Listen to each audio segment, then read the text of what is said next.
You're listening to Women's Media Center Live with Robin Morgan.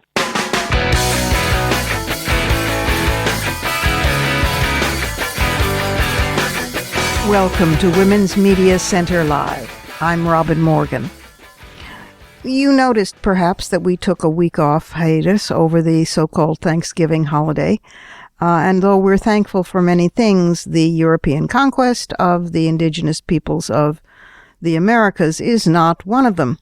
Nonetheless, a week off gave me some time to think, always a good thing. And the guests that we have today are an extremely interesting group of women. First, we hear from a woman who's been on the program before, is an expert on violence against women, and was in Paris when the attacks occurred, and gives us a report you haven't heard anywhere else, the particular impact on women. Next, we hear from a woman who is the head of an organization that represents the largest demographic currently in the United States today, older women. And last, we hear from a woman who has devoted her life now to being an ocean conservationist because she understands, as her latest book lays out, that without the oceans, there's no Earth. So those are three very interesting voices coming up. But before we get to them, we have to go inside the headlines.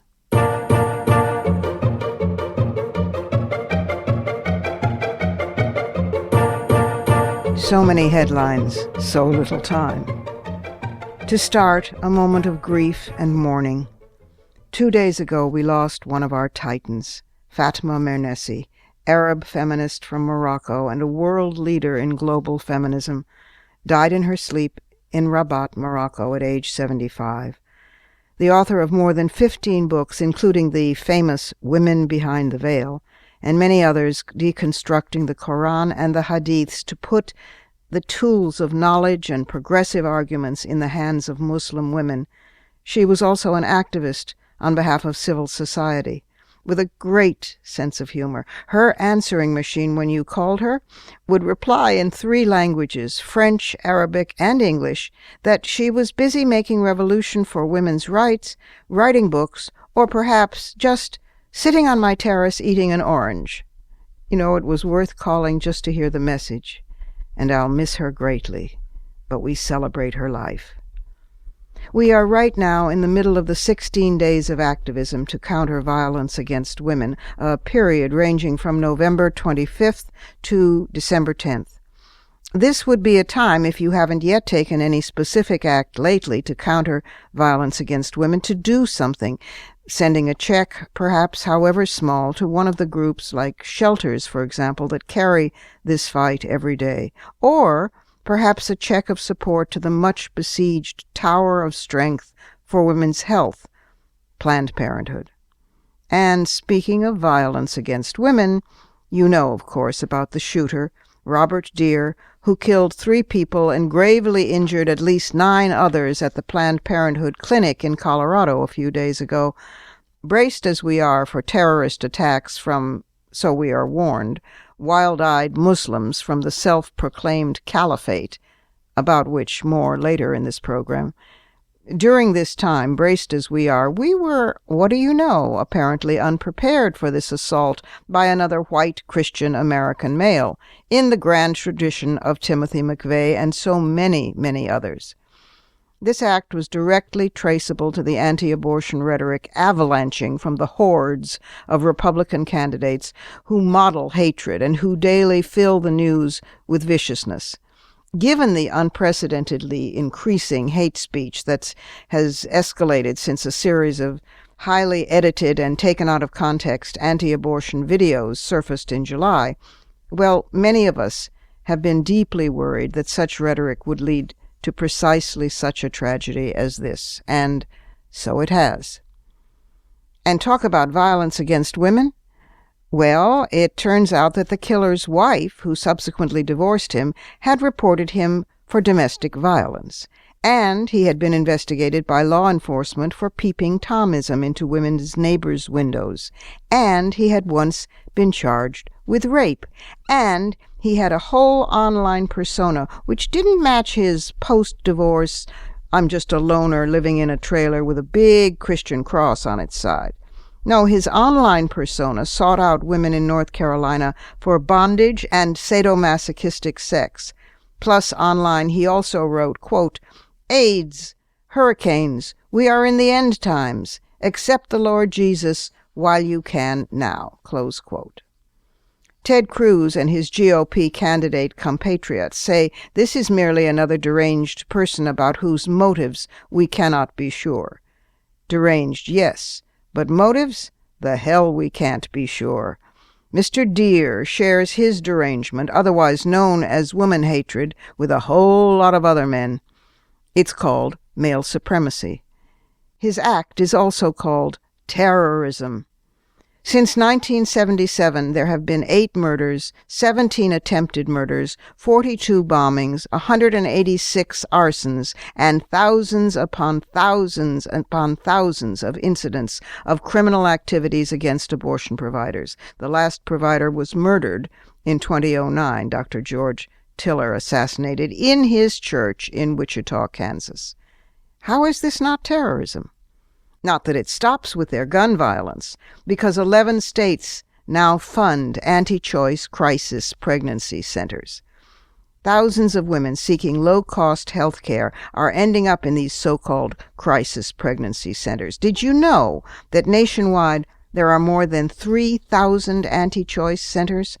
They advertise free services like options counseling, pregnancy tests, and ultrasounds, and they outnumber abortion clinics by at least 3 to 1.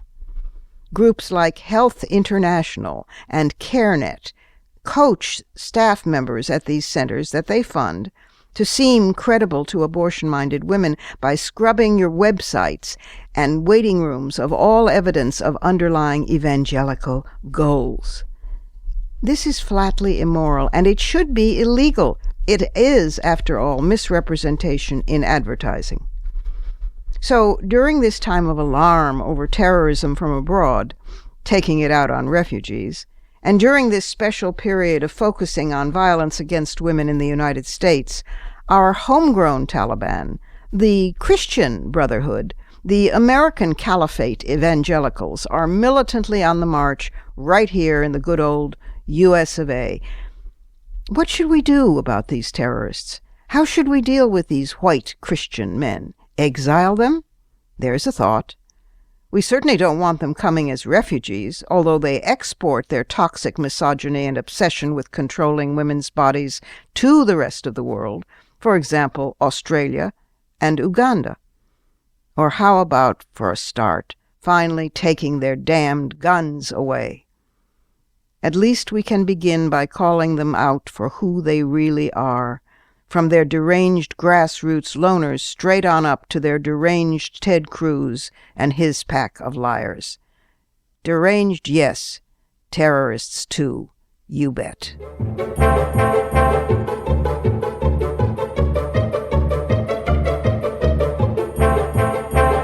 And now it's time for my first guest. Erin Helfert has been a guest on this program before, talking about her work with the UN and USAID and the European Union on gender and justice reform. She's worked on those issues throughout Africa and Latin America as well as Europe. But today she's here because she was an ear witness, that is, she literally was close enough to hear the attacks in Paris a few weeks ago. And what she heard and what she sees since, she sees through a unique feminist eye. We haven't had a report like this. And so here from Paris is Erin Helfert. Erin, welcome back to the program. Thank you, Robin.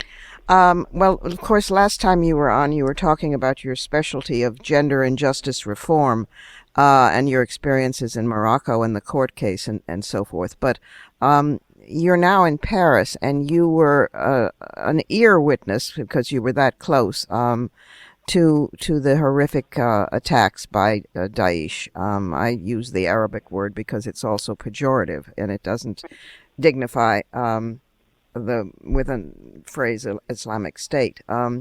Can you've written in an email that I received very movingly about that, and also about the very specific fallout that it's had on women, and we haven't heard about that. So tell us. Okay, so I actually moved here in Paris in September of this year to work on a few events surrounding the 25th of November, which is the International Day for the Elimination of Violence Against Women. And this is a country I've lived, studied, worked in since 1998. So on that Friday, the 13th of November, I remember I was very excited as I walked with my friend to a bar on Rue Alibert in the 10th arrondissement. And I had, at that time, very much come to love my life here in Paris. My friends were here. My art was taking off, and I awaited the results of interviews. I felt immensely happy. I sat down at the cafe a few spots down from Le Petit Cambouge, a restaurant that I frequent, and suddenly I heard a barrage of clack, clack, clack noises, and everyone in the cafe ran outside. At the time, I had no idea what I was hearing, but truly, if you see people running, it's pretty wise to follow them. Yeah. I didn't see anything outside but groups of people running and continued gunshots. There was an air of chaos and confusion, and the shots continued again, sirens wailed. I walked quickly to Place de la République, where I live. However, the entire area was blocked off. So as I walked around unsure of where to go, I saw the dazed expressions on everyone's faces. Ambulance and police cars raced past me. Groups of men yelled at women, aggressively pursuing them via verbal assaults, groping, and following. And heavily armed police officers acted as barricades to any area surrounding the Bataclan and Canal Saint-Martin, which are where the restaurants were located. Hold on a second. Let me just ask you this. This was associated with the attack, or just on the spur of the moment, since people were running, men were harassing women? You know, street harassment is a ubiquitous issue, and it certainly is. I'm no stranger to it here in Paris, but that night in particular, I noticed, this is again anecdotal, but I noticed a sharp uptick of aggressive street harassment that seemed to take place in a way that I had never seen it before. And I've certainly gone out at night and have walked home by myself, right. But there was very much an air of great insecurity, and it seemed as though this was maybe an opportunistic power play of an immediate sense of insecurity and the immediate response to take it out on women and women's bodies. The lightning rod problem. Yes. Go on. So I did ultimately arrive home early Saturday morning upon finding a back door to my apartment. Sunday after, I went to visit memorials at Bataclan, followed by a stop off at a bar. And all of a sudden, again, a mass of people rushed inside, and the doors were shut, and we were all made to go downstairs, which was an underground area. Kids were crying, adults were crying, and we were told that the shooting, was happening again. There was no reception downstairs. After an hour, one brave soul ascended the staircase and saw that indeed it was a false alarm. But that's just to show the amount of tension, that everybody is on edge. Yes. And life after, I would say, has been this. One, of course, we've seen on the news, and I've seen here every day I walk out and I see the Place de la République, an amazing outpouring of people who have arranged impromptu memorials around the restaurants, Le Bataclan, and again the Place de la République.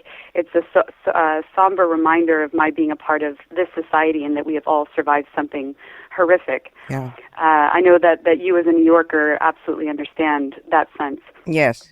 However, there's also been, as I mentioned before, a sharp and immediate rise in a dangerous xenophobic rhetoric, and further, women's bodies are being used as outlets of fear-based male aggression. That is, of course, as you know, when a society panics and allows ignorant fear to guide them, it is with it women who tend to receive the brunt of the aggression. And from a street level, as I mentioned from that first night, I have seen an increase in these incidents from that night until even today. If I may provide some examples. Please, I was just going to ask.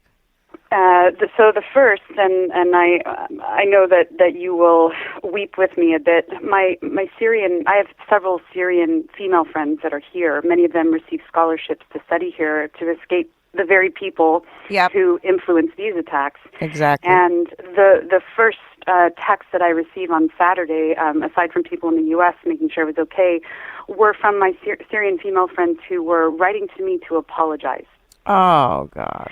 Never mind that they're now facing a double tragedy, the violence that they escaped from, and has now come to them, and they fear, rightfully so, being blamed for the attacks. And further, as we know, more and more of those fleeing from the conflict in Syria are women, and per a most recent UNHCR statistic, women now make up 50.5 of all refugees fleeing from the conflict. Yes. They face a unique set of issues, exposed to physical and sexual violence.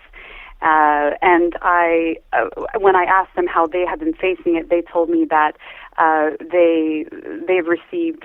They're basically treated as a stand-in for Syria itself. They're not treated as so much as humans, but being asked questions aggressively about their society, made to, again, not be a holistic human. Yeah. Their personal space has been invaded. This is what they said to me several times. So automatically, just the inhumanity of my Syrian friends here, and notably all women. The second example, my neighbor in the building I'm currently reside in, he's an older man, what is often referred to as a Franco-French, meaning a white European French individual. Uh-huh. He both verbally and physically assaulted me. And when I asked him why, after he first shoved me out into the street, he said, "You immigrants are the reason that we're in this state today." And then he proceeded to slap my face and slam the door in my face. When I went outside to approach a police officer, one of the multiple police officers, he responded to me, "Don't you think we have bigger things to worry about right now?" Oh. The third is, after that incident, I went to calm myself to visit several of the memorials at République, and I saw a woman who was wearing a headscarf. She was being aggressively questioned again, why? And she responded, "I don't know, I'm French." Oh. There was a sense in my mind that they've won. You see, the division is already happening, and those, again, who are bearing the brunt of it are us and are women and women's bodies. And a fourth, the female cousin of the, quote, mastermind, yes. A word that I hesitate to use. I'm using it in jest in a way. I know exactly. You're with irony. The planner. Right. The planner. The planner, Abdelhamid Aboud, his cousin was blamed when there was a raid on Saint-Denis in the northern area of Paris. She was accused of being a suicide bomber. Yes, however, that's true. And then there was a report that came out later that she had screamed, "Help me! Somebody help me!" out the window. But they assumed that she was just trying to entrap, and so they did nothing. And then she was blown up, and it wasn't until much later that the news came out that in fact she was not the one wearing the vest. So you bring us up to speed on that.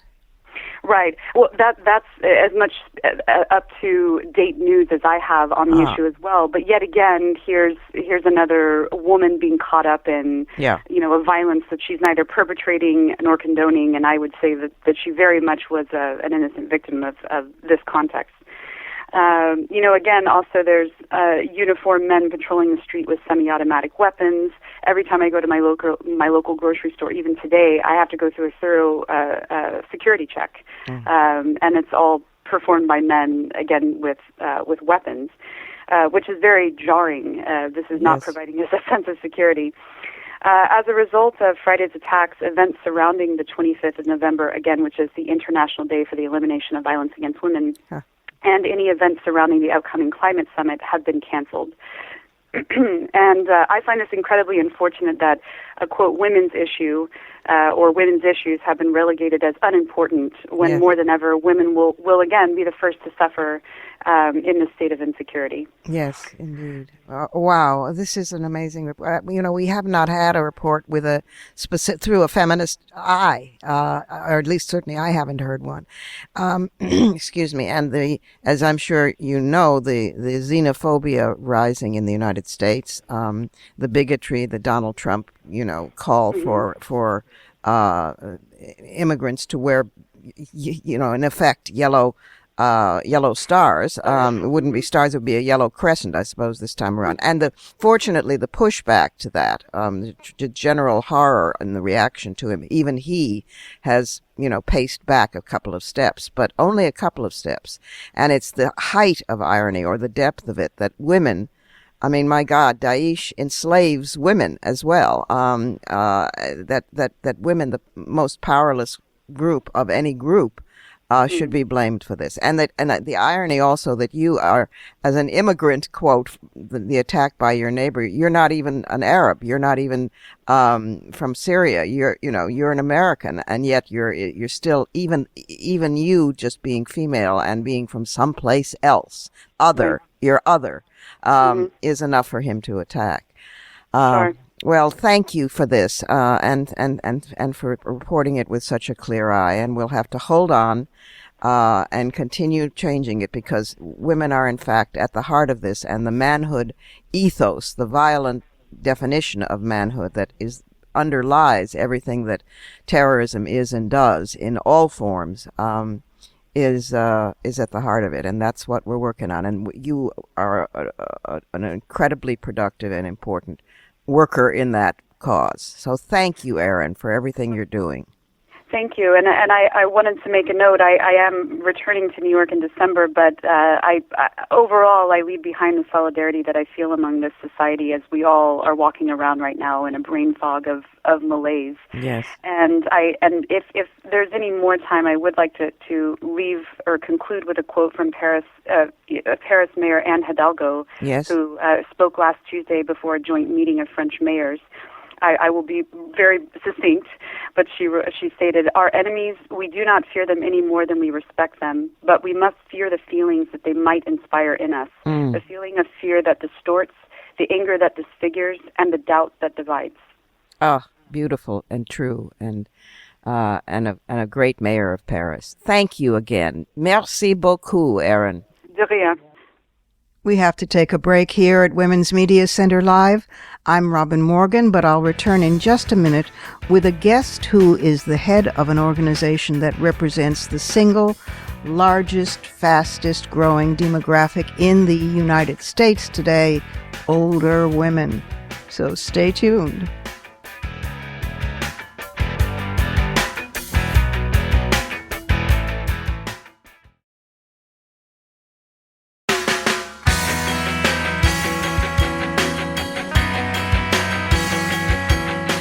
You're listening to Women's Media Center Live with Robin Morgan.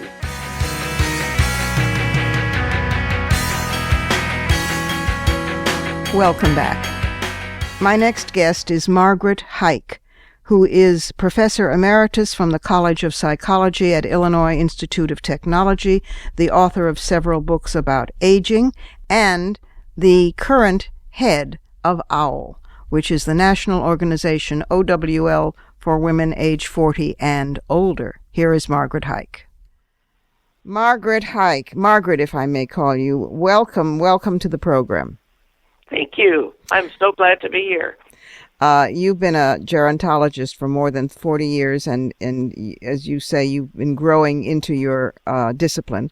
But for the purposes of today's broadcast, most important, you are the president now of OWL, which is the voice of women over 40. Yay! I'm one of them. Many of our listeners to this program are. Tell people about OWL. OWL is the voice of women over 40, and we're really focused on trying on economic security and all the special issues.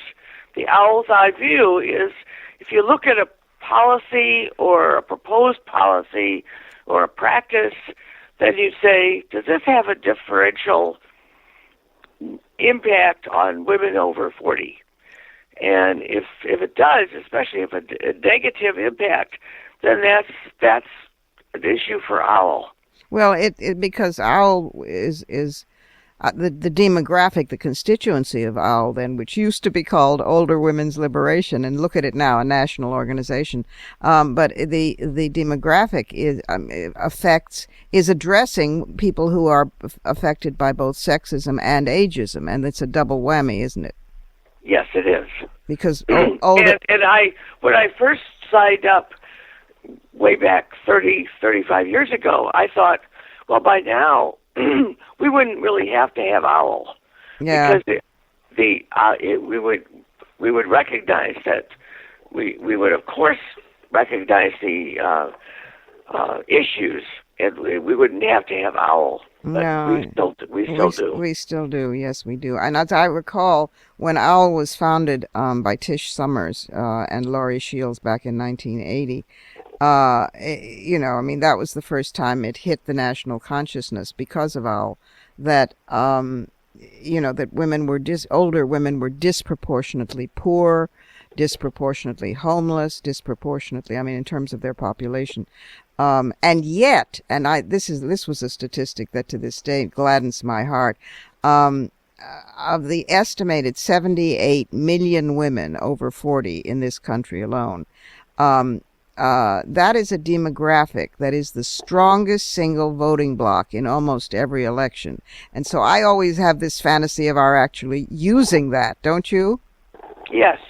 Yes, if all the women got together and voted and said, we need to, of course, preserve Social Security, and we need to have equal pay, and we need to recognize all the contributions of unpaid family caregivers.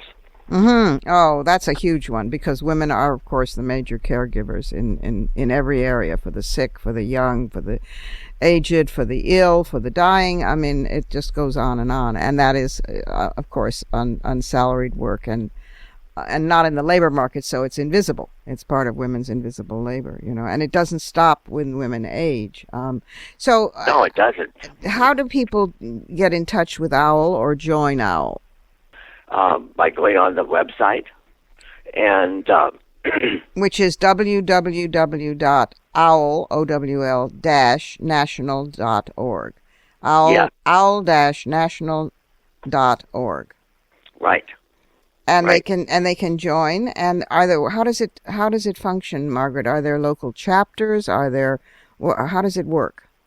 We really don't have local chapters.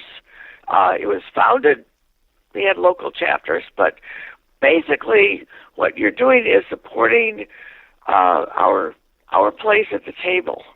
What we have is a strong voice at the national presence in Washington, D.C. A lobbying presence?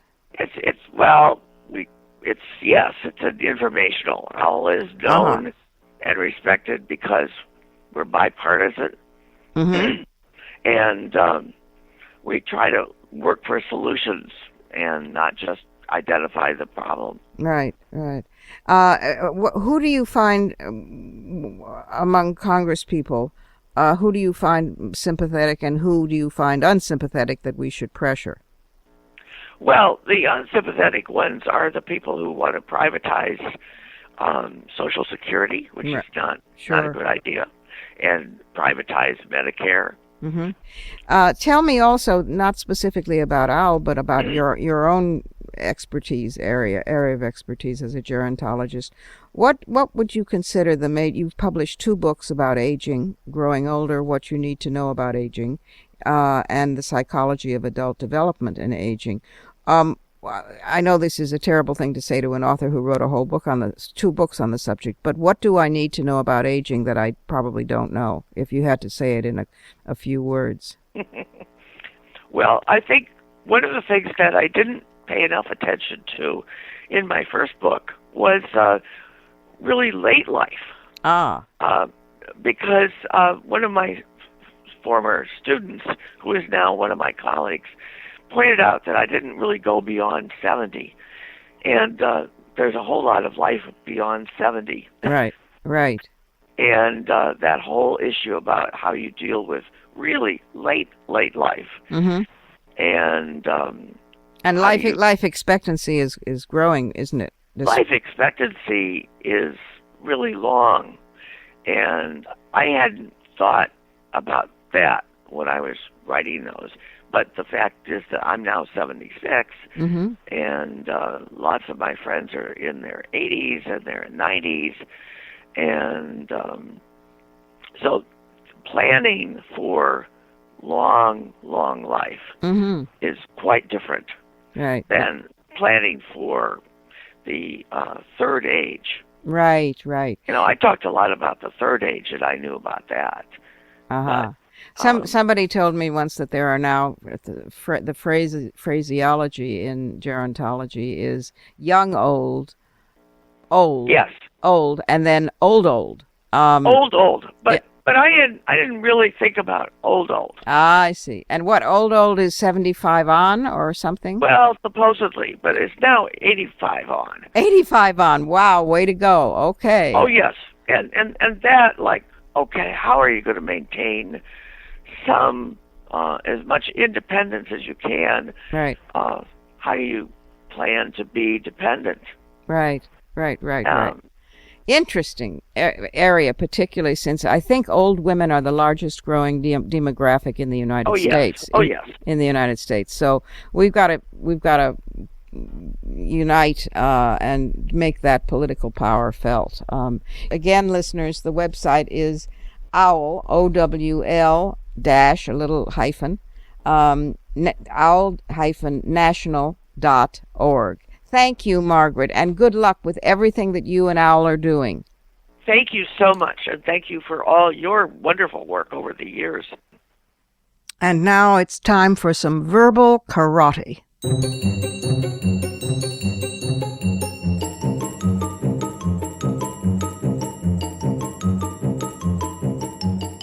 If it were up to the caliphate guys in Syria and Iraq, who have been behaving brutishly, the world would call them the Islamic State in recognition of the caliphate that they have declared themselves to be.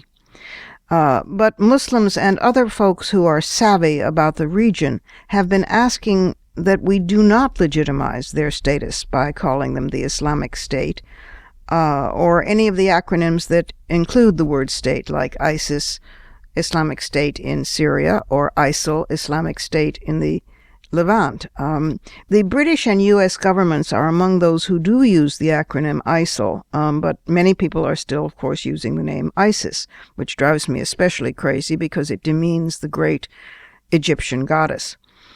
But the Arabic-speaking media organizations, and in fact moderate Muslims the world over, use a different term for them, and we're going to adopt that term for this program, and hopefully it will catch fire and usage in the United States. The French are already using it, the French government. It's Daesh. It's D-A-S-H, although it's sometimes spelled D-A-E-S-H or D-A-I-S-H. It's a short for Dawlat al-Islamiyya fal Iraq wa al-Sham, which apparently roughly translates as the group of Islamists who have conquered Iraq and Syria. Daesh is particularly useful as a term because it has embedded within it an appropriate pejorative, that is, a negative. It derives from a mixture of rough translations from the individual Arabic words in the name, notably an Arabic verb, which is a pun embedded in the name, and it means tread underfoot or crush this group. So Arabs and Muslims throughout the Muslim world who have been using this are doing so with a nice subversive twist to insult the group at the same time they use the name. The group is not happy with being called Daesh, which means we should be using it in solidarity with moderate Muslims and with Arab media and people who know the region. If you have trouble pronouncing the word Daesh, go simply for dash, like I'll make a dash to the grocery store. It is the word dash with a tiny little hiccup pause in the middle, dash or Daesh.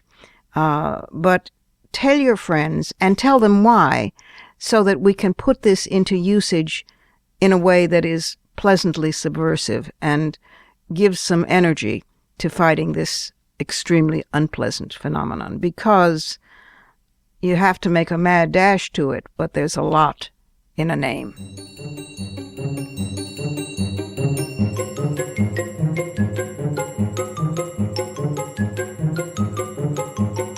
It's time for another short break here at Women's Media Center Live.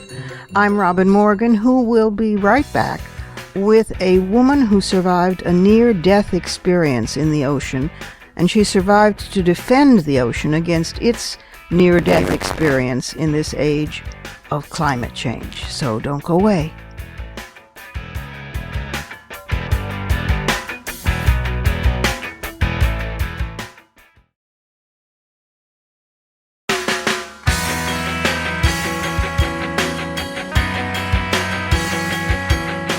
You're listening to Women's Media Center Live with Robin Morgan.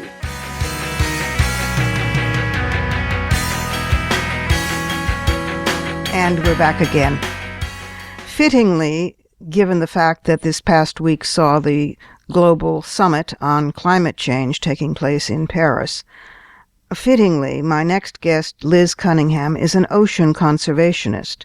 She wasn't always. She was an editor and writer over politics. Her first book was called Talking Politics, Choosing the President in the Television Age. But her latest book is called Ocean Country, and it's very different and will change your life, hopefully, as it certainly has changed hers. Here's Liz Cunningham. Liz Cunningham, welcome to the program. It's great to be with you, Robin. Well, it's great to hear you safe and dry. You've been very drenched for a long time, but for an excellent reason. The book is called Ocean Country, one with a great subtitle, One Woman's Voyage from Peril to Hope in Her Quest to Save the Seas.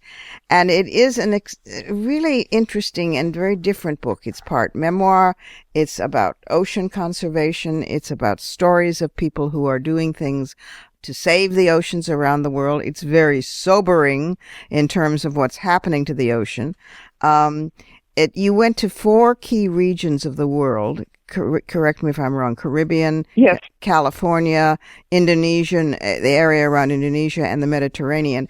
And this all began with a near-death accident. Tell us about that. You were moving right along as a sort of political pundit. In fact, you'd done a book called Talking Politics, Choosing the President in the Television Age, and you had become a commentator. And you went whitewater kayaking, surfing in the ocean, which is something I so would not do and am in awe of. And tell us what happened and then what happened out of that. Sure. I was in a whitewater kayak in the surf here off the California coast, and I was hit by a very large rogue wave, and I had a concussion. And when I came to, I was trapped underwater, and my torso was trapped in the small kayak cockpit. God. And I went to release myself, and my arms had been paralyzed, so there was no way to push myself out. So after a few moments, I went through those phases. I bargained, I denied, I said, this isn't happening. And then, suddenly I realized, wow, oh my God, I'm dying. I passed out. I went into a dream world where there was no sight, and I heard a voice. I've learned from a psychologist that since then, that hearing is the last thing to go when you're dying. Mm-hmm. And the voice in my head said, do you want to live? And I said, yes. And then suddenly my eyes snapped open, and there was sort of painful tingling through my arms, and I was back in the water, and I used my arms to push myself out of the kayak, and there I was on the surface. Wow. And you barely survived, the doctors said, paralysis. I mean, had the blow been 1 tiny millimeter lower or higher in the neck, you would be paralyzed or dead. Yeah. But so rather than never set foot in the ocean again, which would have been some people's reaction, you decided to really go deeper, literally as well as figuratively. Talk about that journey. Well, I think the important thing is, many people now, as I'm out talking about the book, they say, oh, you're so brave. And inside, I don't feel so brave. I just feel I stay one nose ahead of my fear. Mm-hmm. And so that process of getting in the water took a long time to get used to it. But what had happened is I'd always loved the ocean. So now, the ocean is the murderess, Yeah. And I have this mixed relationship. So that made me curious about why I love the ocean so much and why water. matters, why it has such a dramatic pull. So over a period of time, I started to write about the ocean. You certainly did, and you write really well, which helps a lot. There's so many things in this book; it's hard to know, where to begin. But I learned so much. Over 50%, 50, of the oxygen in our lungs comes from plants and algae in the ocean. The oxygen in every other breath we take comes from organisms in the sea. We think of the Amazon rainforest and verdure above sea level as contributing to oxygen. Who thinks that 50% comes from plants and algae in the ocean? That's amazing. And then there's also this whole fantastic resources section at the back of things that the ordinary person can do if feeling overwhelmed by the problem of the pollution of the ocean, which is a hideous and frightening problem. But there are other things like solving for the pattern just really caught my attention. Tell the listeners about solving for the pattern. Yeah, I think that's a very important concept, and it's from Wendell Berry. And this idea is more and more important. And that idea is if you have a problem and you find a solution that has multiple good inputs, that's solving for the pattern. I would say, here's an example, growing a kitchen garden, because people often say, what can I do for the ocean? Well, a kitchen garden actually helps because it lowers your carbon imprint. And carbon dioxide being absorbed by the ocean right now is a huge problem. Well, let's say you plant a kitchen garden, or you even put some arugula on your fire escape.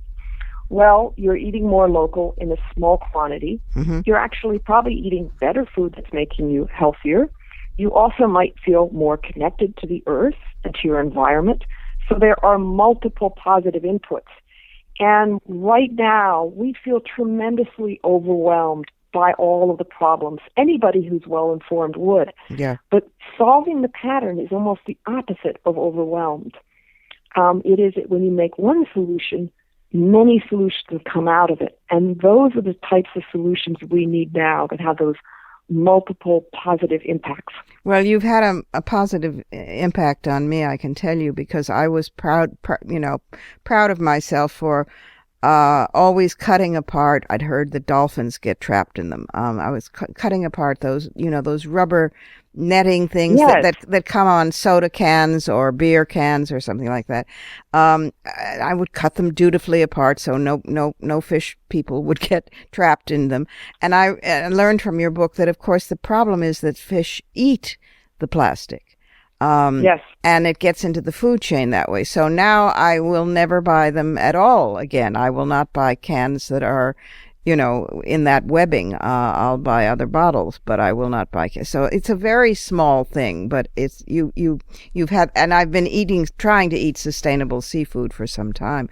But the problems are absolutely enormous, and the creativity with which ordinary folks in these 4 regions are dealing with them was actually incredibly heartening. It was for me as well. As I've moved out with the message of the book, people say, well, where did you find hope? And I say, well, it was a journey. And then they say, well, but who, where did you find it? And I said, well, it was people. And for me, the hope that I discovered, it's not something you can put in a bottle. It was really being inspired by other people's actions. One of the most heartening was some former dynamite fishermen in Sulawesi mm-hmm. that had organized into collectives, collectively agreeing not to dynamite fish. And these men chose, to make maybe $5 or $40 a day versus $85 to $170 a day. But they knew there wasn't going to be fish left for themselves, for their children, for mm-hmm. their communities.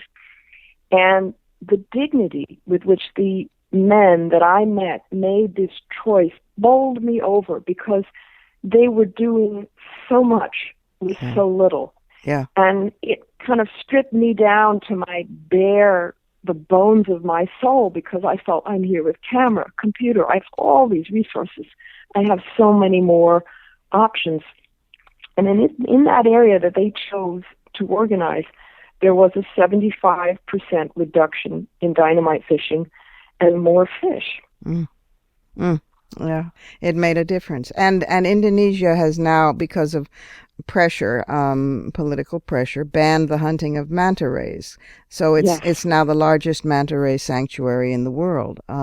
So yeah, the question, of course, is always, can we do this fast enough? Because your stories about the bleaching of coral reefs that happens seemingly almost overnight. I mean, the disaster is happening very, very quickly, and will the world wake up in time, is the question. I was heartened that you note that the U.S. has a new ocean action plan. We should get behind this, listeners, and write to Congress people and say that we need to do this. End overfishing by 2020, reduce nutrient pollution 20% by 2025, reduce carbon emissions, get at least 10% of the ocean protected by 2020. So, I mean, that's all very good news, but are we going to be able to do it in time? What do you think, Liz?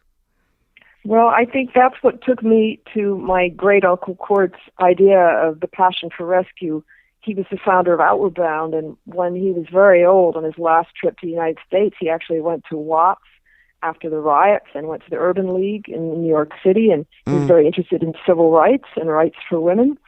And one of the things that he said on that trip was the passion for rescue reveals the highest dynamic of the human soul. And I think that at this moment, we really need to look inward to our real deep down gut reactions to the world. And for me, the passion for rescue doesn't calculate odds.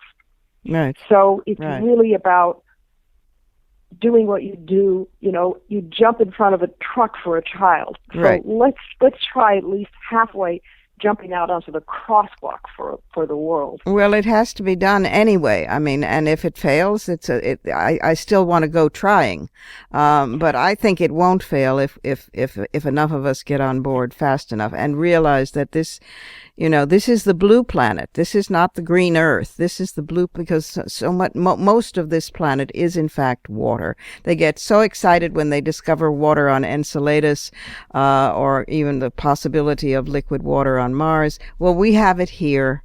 We have it here, and it's highly endangered. And without it, all life on the planet is heavily endangered. So I thank you for this book, Liz, and for your work in this area. And thank you for being with us today on Women's Media Center Live. Lovely to be with you. It's time for one last break here at Women's Media Center Live. But I am Robin Morgan, and I will be back in just a minute with some fighting words.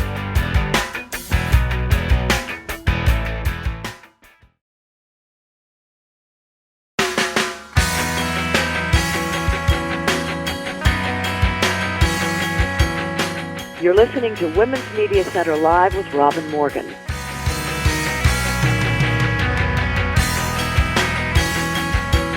Welcome back again to some fighting words.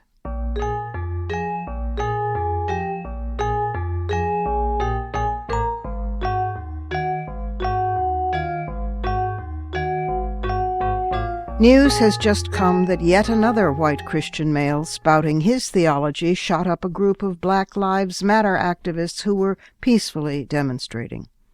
Guns and gods. So I paced the floor like a mad woman talking to herself. The plague of guns, but also, it must be said, the plague of religion. Let me describe to you a state that will not let women drive, sign their own legal papers, vote, go to school, or get a job, or travel without male permission of a family member, even if the only male family member available is 8 years old. A state that amputates limbs for alleged theft, a state that stones women to death for even being accused of infidelity, a state that executes by public beheading, that publicly whips people to death. In short, a state that would be considered severe even in the 12th century. You would, of course, think that I was describing the Taliban-ruled Afghanistan of yore and possibly future, and the self-proclaimed caliphate we now call Daesh. Well, I am. But I am also describing in detail and accurately and much more lethally our ally, Saudi Arabia, the guardian of Mecca and Medina and the so-called center of Islam, a corrupt, entrenched, absolute monarchy, claiming religious purity. How can we still be allied with this tyranny? Oil, of course. Oil. The religion of oil. Despite the fact that we know Saudi Arabia and some of the other rich Gulf states fund and foster Muslim Salafi or Wahhabist extremist organizations across the whole world. Saudi Arabia is a theocratic authoritarian state mirroring its own great Shia enemy, Iran. And how about that religious purity addressing the refugee crisis? Well, Saudi Arabia has 100,000 air-conditioned tents, which are used for only 5 days a year during the Hajj pilgrimage to Mecca. These tents could house 3 million refugees.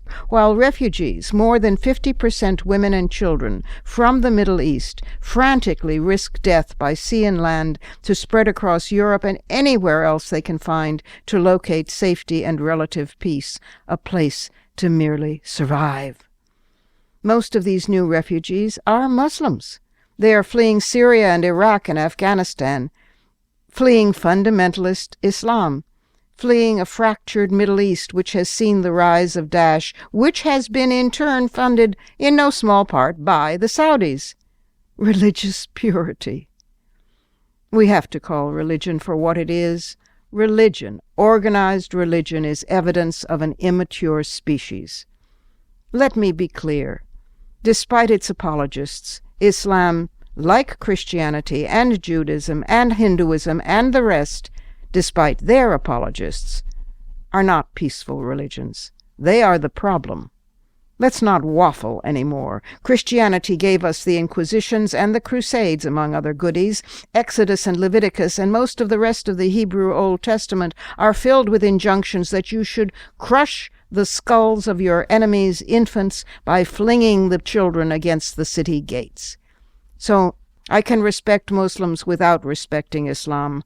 The same with observant people in any religion. I can separate spirituality from organized religion. The encouraging news is that 20% of Americans now identify as non-religiously affiliated secular citizens, and the figure rises the younger the demographic. But let's make no mistake about it. People who see women as possessions, who brutalize children, who shoot up somebody who looks different, who welcome climate change and environmental disaster as signs of end times and the second coming, these people and their poisoned religions are the adversary. You know, neutrinos are said to pass through Earth almost as easily as through empty space. But during the flight, theorists believe neutrinos could change their identity, and they weren't visible because of all the particles in the universe. The only ones our senses can directly register are photons, particles of light that strike the retina and send electrical signals to the brain. Dr. Art MacDonald recently found a way for us to perceive neutrinos, so now we're certain they do exist. What has such cosmic complexity to do with stoning and shooting and piety? Lucretius, in the 1st century BCE, in his great poem called On the Nature of Things, wrote about the terrible evil that religion is able to induce. Well, how long can we wait for the human species to stop ignoring what is sacred about nature and the cosmos and ourselves, our own human flawed selves? How long until we stop externalizing the sacred because we refuse to grow up and look outward and inward to the miracle of the universe? Time is running out.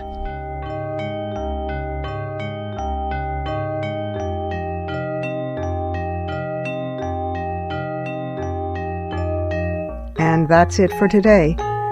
This program is syndicated, but if you can't find the broadcast on a radio station in your area, you can always visit us at WMClive.com.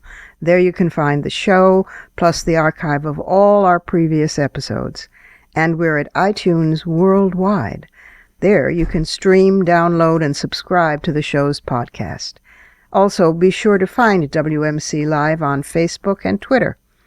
Portions of this program were taped earlier. Opinions expressed here do not necessarily represent the WMC. Here's the family for Women's Media Center Live. Regina K. Scully is our founding sponsor. Julie Burton, Women's Media Center President, is executive producer. And I'm Robin Morgan, your producer and host. Thank you for being with us. Don't forget to join us next week right here on Women's Media Center Live.